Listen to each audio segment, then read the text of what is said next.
এরে আল্লাহর বান্দা, তুমি চতুর্মুখী দুর্বল, খানার বেলায় দুর্বল, ঘুমের বেলায় দুর্বল, মেধার বেলায় দুর্বল, দুনিয়ার লাইনেও দুর্বল, তুমি আখিরাতের লাইনে দুর্বল। এখন যদি তুমি জান্নাতের পথে চলতে চাও, একা একা চলা যাবে না, তোমার সাহায্য নিতেই হবে। সাহায্য ছাড়া চলার কোনো রাস্তা নাই। তুমি কোরআন পড়তে জানো না, নবীর সুন্নত কোনটা বুঝো না। এখন যারা সুন্নত জানে, কোরআন জানে, তাদের কাছে যেতেই হবে। ওলামায়ে আহলে হকের পরামর্শ ছাড়া চলার উপায় নাই। সাহায্য ছাড়া চলা যাবে না। সাহায্য তুমি কার থেকে নিবারে বাবা? এমন একজন থেকে সাহায্য নাও যার মধ্যে কোনো অভাব নাই, যার পেছনে কোনো স্বার্থ নাই। দুনিয়াতে নজর করে দেখলাম স্বার্থ ছাড়া কোনো মানুষ দুনিয়াতে নাই। আছে? অভাব ছাড়া কোনো মানুষ নাই। বরং টাকা যার যত বেশি, তার অভাব তত বড়।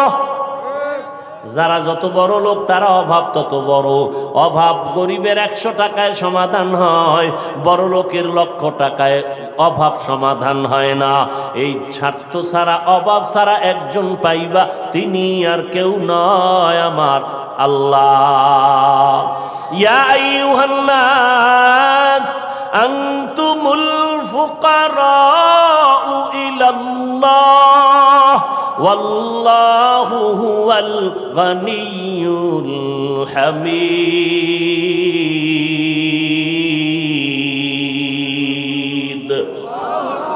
गर तवक्कुल मी कुनी हर सुबह शाम, मेरा सनद रिज़्क़ तू अज़ला मकाम।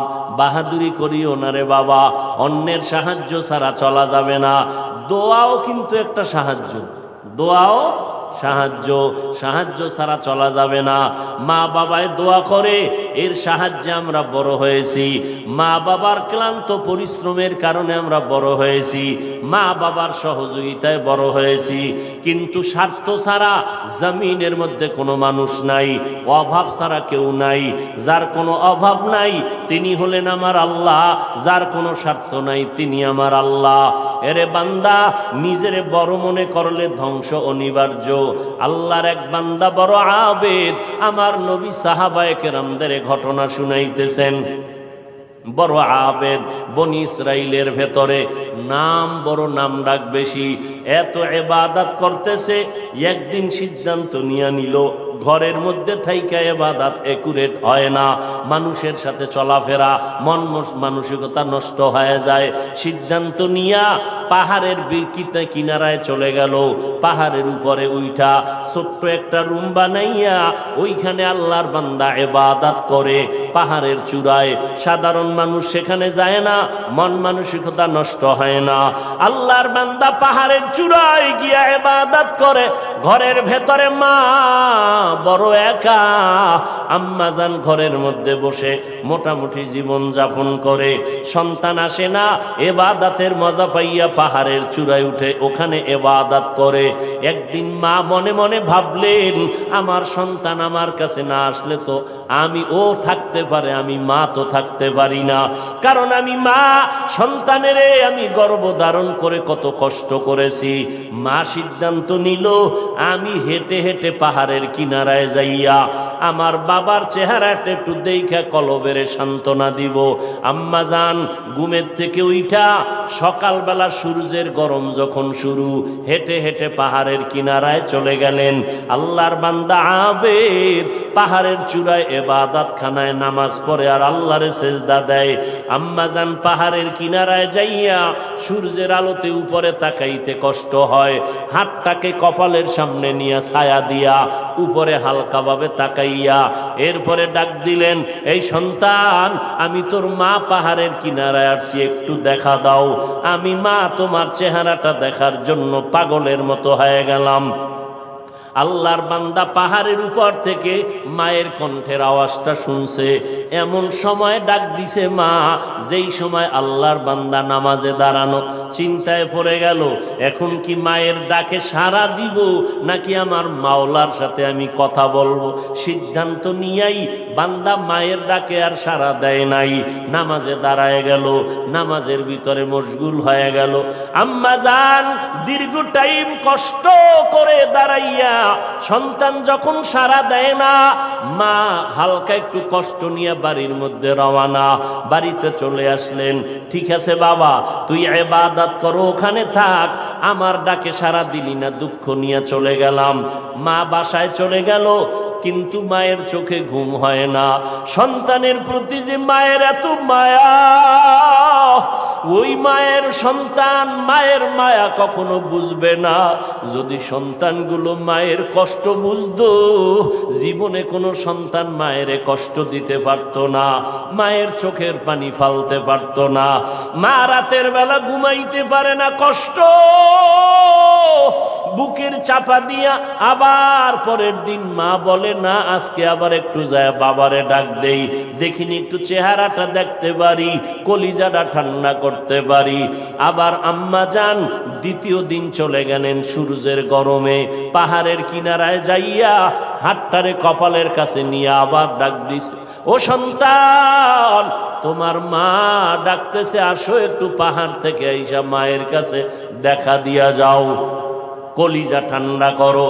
সন্তান এখনো নামাজে দাঁড়ানো, এবারও চিন্তা করলো আমি মায়ের ডাকে সাড়া দিব নাকি আমি নামাজের মধ্যেই থাকব।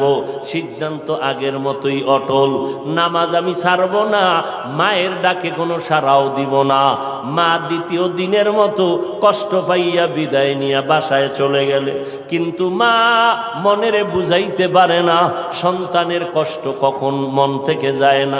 এরে আল্লাহর বান্দা, স্বামী আর স্ত্রী এক জায়গায় ঘুমায়, হঠাৎ একদিন তাকায়া দেখে স্ত্রী বালিশে মাথা লাগাইয়া গুনগুন গুনগুন করে কান্না করে।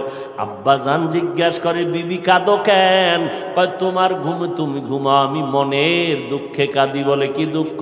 তোমার জানার দরকার নাই। মা চায় বাবায় জানো, না জানে তো বাবাও দুঃখ পাবে। স্বামী বেচারা কয় না, বলো তুমি কেন কাঁদো? আমার মনে বড় কষ্ট লাগতেছে। কেন কাঁদো বলো? মা চোখের পানি ছেড়ে কয়, স্বামী আমার সন্তানের জন্য আমি জীবনটা বিলায় দিলাম। আজকে 7টা দিন হয়ে গেছে সন্তান আমারে মা বলিয়া ডাক দেয় না। আমি পাগলের মতো হয়ে গেছি। বলে কেন ডাকে না? বলে সন্তান একটা অন্যায় করতেছিল, আমি একটু ধমক দিছি, সন্তান রাগ করে আর আমার সাথে কথা বলে না। ঘরে আইসা প্লেটটা নিয়ে খানা খাইয়া পেছনের দরজা দিয়ে চলে যায়, আমার দিকে তাকায় না। এবার বাবায় বলে, বিবি তুমি আরামে ঘুমাও, সন্তানের চিন্তায় ঘুম নষ্ট করিও না। আজকে না কালকে সন্তান বুঝতে পারলে তোমার কাছে আইসা মাপ চাবে। মা ডাক দিয়ে কয়, স্বামী আমার, তুমি আমারে যত বুঝাও, আমি যতবার খানার প্লেট নেই আমি খানা মুখে দিতে পারি না, তোমারে বুঝাইতে পারি না। আমার খানার থেকে ঘুমের থেকে সন্তানের মা ডাকে এত মজা। সন্তান যখন আম্মু বলিয়া ডাক দেয়, কলিজা ঠান্ডা হয়ে যায়। ও সন্তানেরা, ওই মা বাবা যারা কবরে রাইখা আজকে বাহাদুরি করো রে বাবা, ওই আল্লাহর বান্দি দ্বিতীয় দিনও কষ্ট পাইয়া বিদায়, কিন্তু রাতের ঘুম নাই, মনের মধ্যে বড় কষ্ট। নবীজি সাহাবায়ে কেরামদের সামনে ঘটনা বলেন আর কাঁদতেছেন। সাহাবায়ে কেরামরাও কান্নার আওয়াজ। মায়ার নবী বলেন, ও সাহাবায়ে কেরাম, ওই মা তৃতীয় দিন আবার চলে গেল পাহাড়ের কিনারায়, যাইয়া ডাক দিছে, বাবা একবার না দুইবার না, তৃতীয়বারের মতো আমি তোমার দরজায় এসে গেলাম, একটু পাহাড় থেকে নাইমা সারা দাও। আজও সন্তান নামাজে দাঁড়ানো, আল্লাহর মহব্বতে আর মায়ের ডাকে সারা দেয় না। 2 দিন মা কষ্ট পাইয়া কিছু বলে নাই, চলে গেছে। আজকে কষ্ট পাইয়া আর নিজের কন্ট্রোল করতে পারে না। আসমানের দিকে তাকাইয়া একটা কথা বলিয়াই ফেলছে। আসমানের দিকে তাকাইয়া বলে, ও আসমানের মালিক, এমন সন্তান দিয়ে কি হবে আমার, যেই সন্তান আমার 3 দিনের কষ্ট বুঝলো না রে আল্লাহ, আমার মনটারে মানাইতে পারি না। ওর তো একদিন মরণ হবে, তবে আমার একটা দাবি, ওরে তুমি জেনাকারিনী মহিলার চেহারা না দেখাইয়া মরণ দিবা না।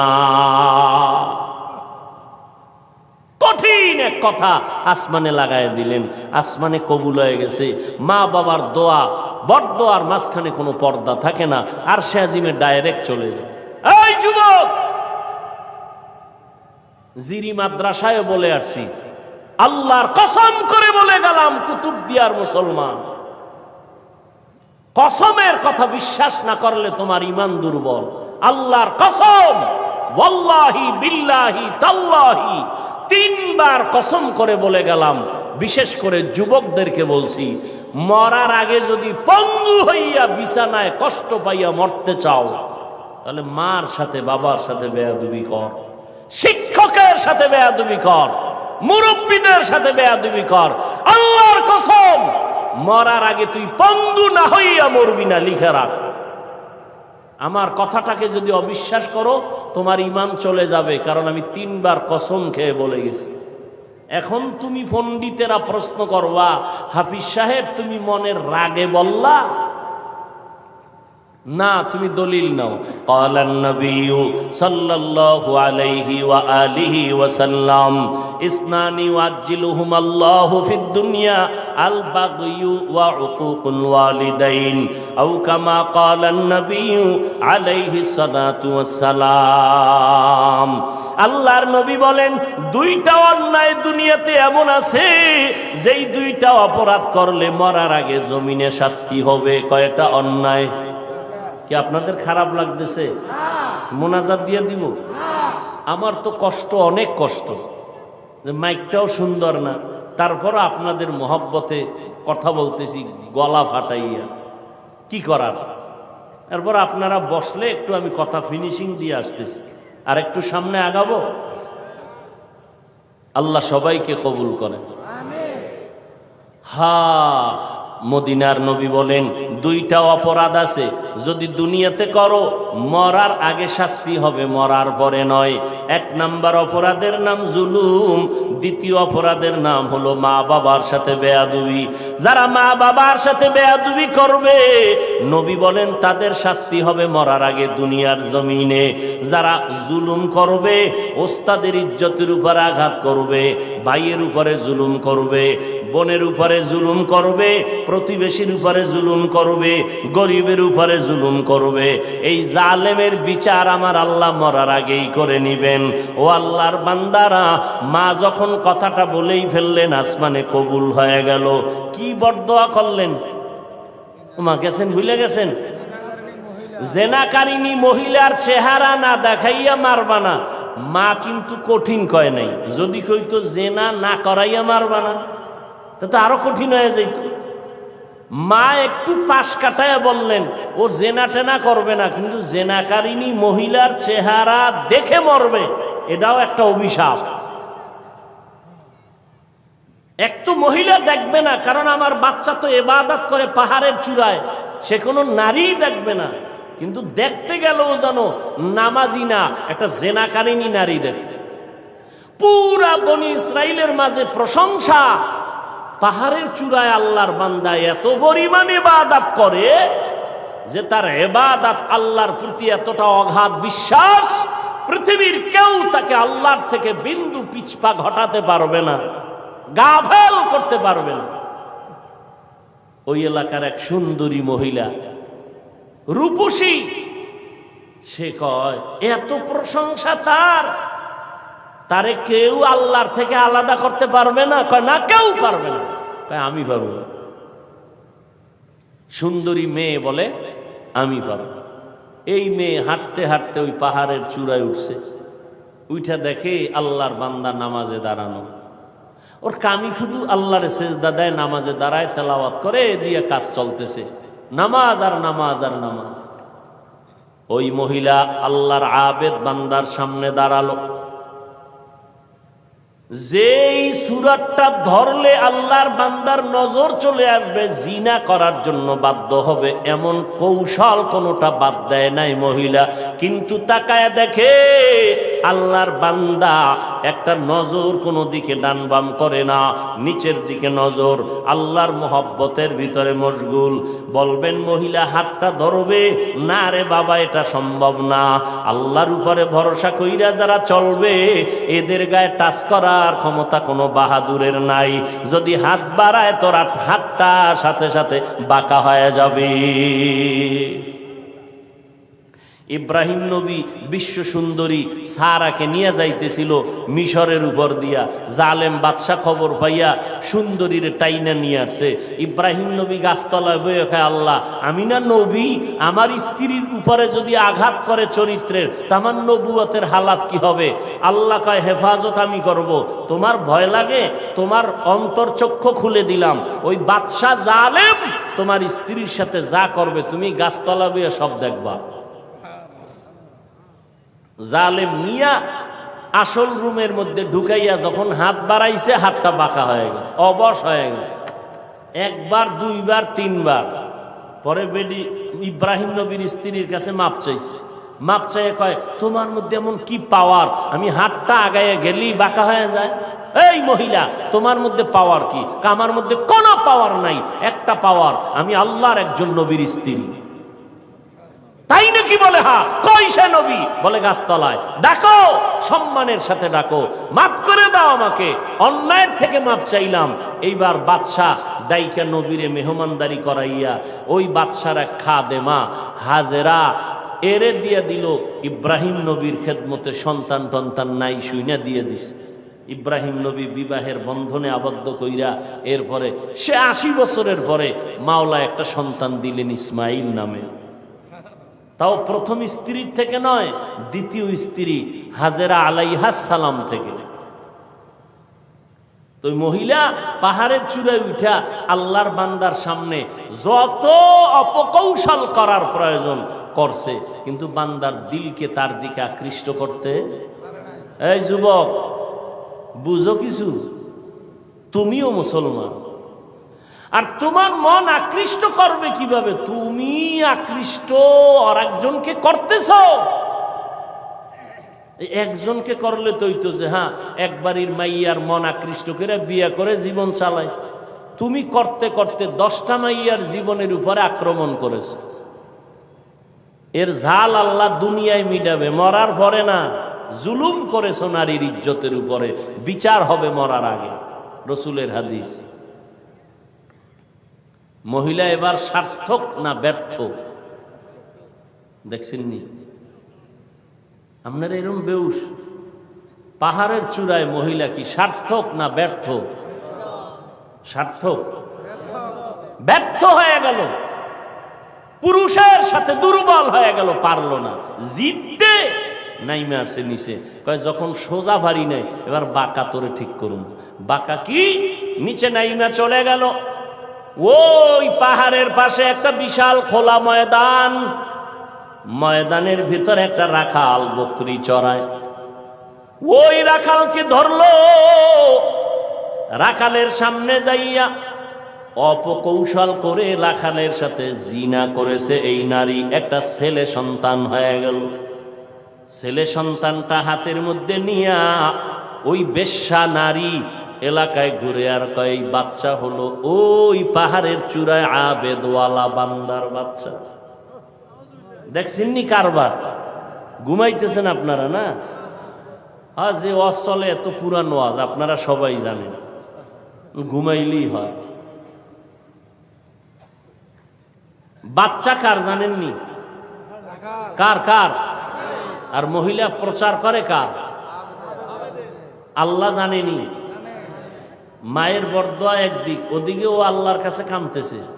দুই দ্বিমুখী সংঘর্ষ চলতেছে। একদিকে মা কইছে যে না কারিনী মহিলার চেহারা দেখাও, ওদিকেও আল্লাহরে ডাকতেছে যেন ইজ্জত নষ্ট না হয়।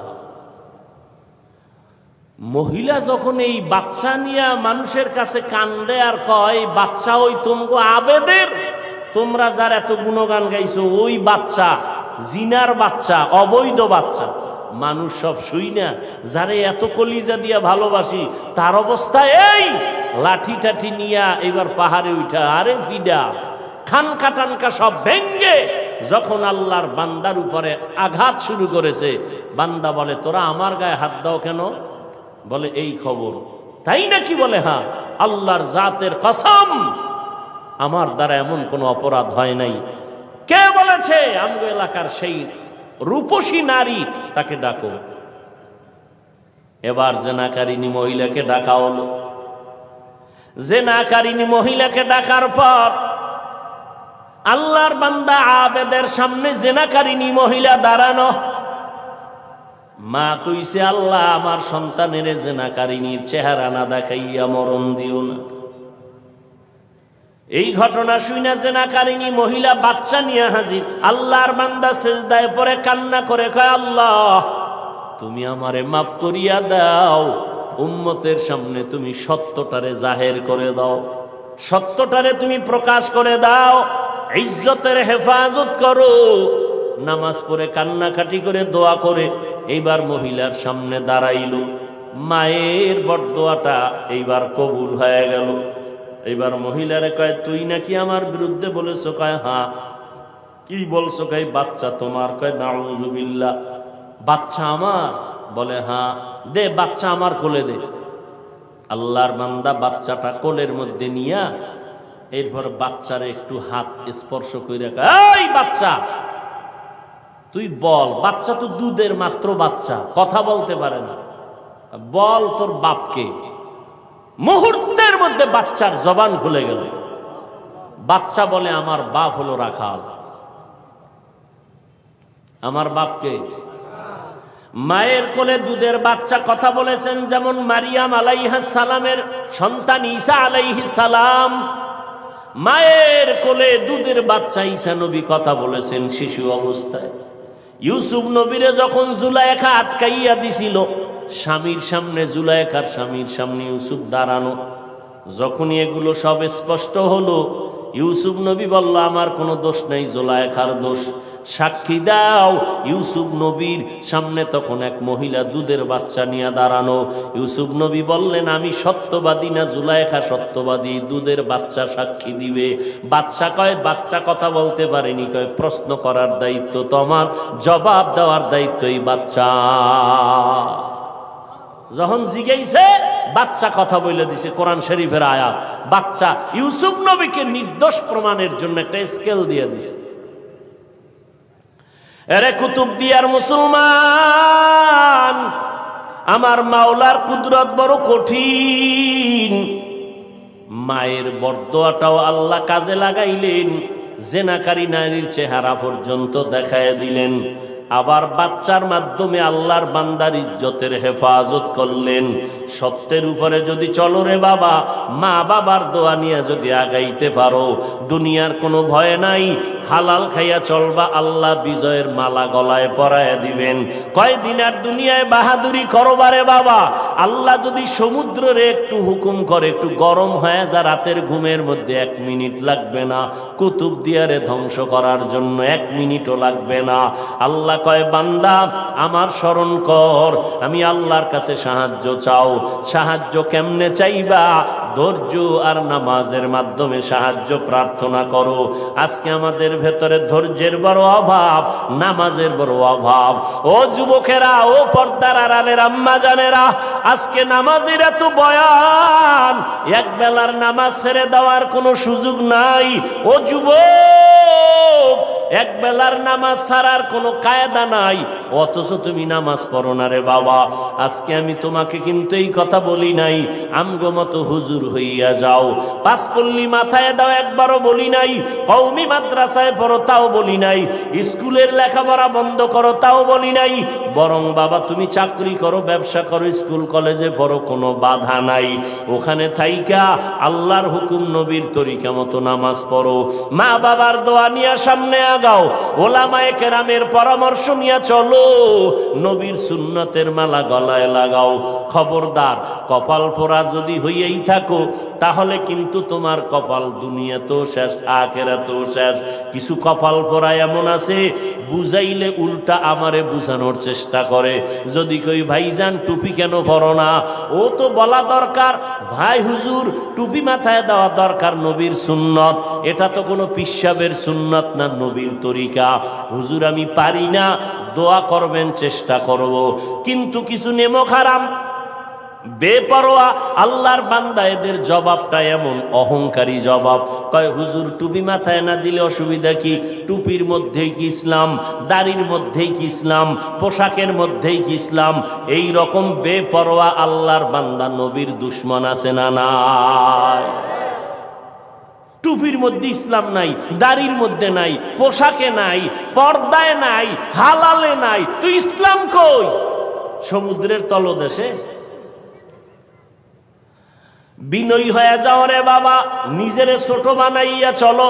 কোন আলেম যদি বলে বাবা নামাজ কেন পড়ো না, তোমার জবাব থাকবে হুজুর নামাজ অবশ্যই পড়া দরকার, আমি চেষ্টা করি পারি না, একটু দোয়া কইরা দেন সামনের থেকে যেন নামাজ ধইরা ফালাইতে পারি। বিনয়ের সাথে দোয়া চাওয়ার চেষ্টা করো, অপরদিকে মা বাবার দোয়া নিয়ে আগাও। ও যুবক ভাই, আমি তোমারও সামনে উদাহরণ পেশ করি, সব জায়গায় বলি তোমার মতো যুবক পাঁচ বেলার নামাজ পড়ে, এই জমিনের মধ্যে স্কুল কলেজে পড়িয়াও নামাজ পড়ে আছে না নাই? ভাইরা আমার, পাঁচ বেলার নামাজ পড়ে অভাব নাই। তোমার আমার মতো যুবক সন্তান নবীর তরিকা মতো চলে, চাকরি করে, ব্যবসা করে, অভাব নাই। আল্লাহর মোহাব্বত নিয়া আল্লাহর কাছে তওবা করো, তওবার দরজা খোলা। মনে মনে বলো হে আল্লাহ আর নামাজ ছাড়বো না, বেপরদায় চলবো না, মা বাবাকে কষ্ট দিব না, ওলামায়ে কেরামের পরামর্শ নিয়ে চলবো, নবীর তরিকায় চলবো, ওলামায়ে কেরামের পরামর্শ নিয়ে চলবো, নবীর সুন্নাত মেনে চলবো। আল্লাহর কাছে যদি তওবা করার নিয়ত হয়, খাঁটি তওবা করার নিয়ত যাদের আছে, দুটো হাত আমার আল্লাহকে দেখায়া দাও। আয় আল্লাহ আমাদের হাতগুলো কবুল করে নেন, তওবা কবুল করে নেন, তওবার উপরে মজবুত হইয়া চলার মতো তৌফিক দান করেন, আমিন। আলহামদুলিল্লাহি রাব্বিল আলামিন, ওয়াসসালাতু ওয়াসসালামু আলা সাইয়্যিদিল আমবিয়াই ওয়াল মুরসালিন ওয়া আলা আলিহি ওয়া আসহাবিহি আজমাইন। ইয়া আরহামার রাহিমিন, ইয়া আরহামার রাহিমিন, ইয়া আরহামার রাহিমিন। রব্বিরহামহুমা কামা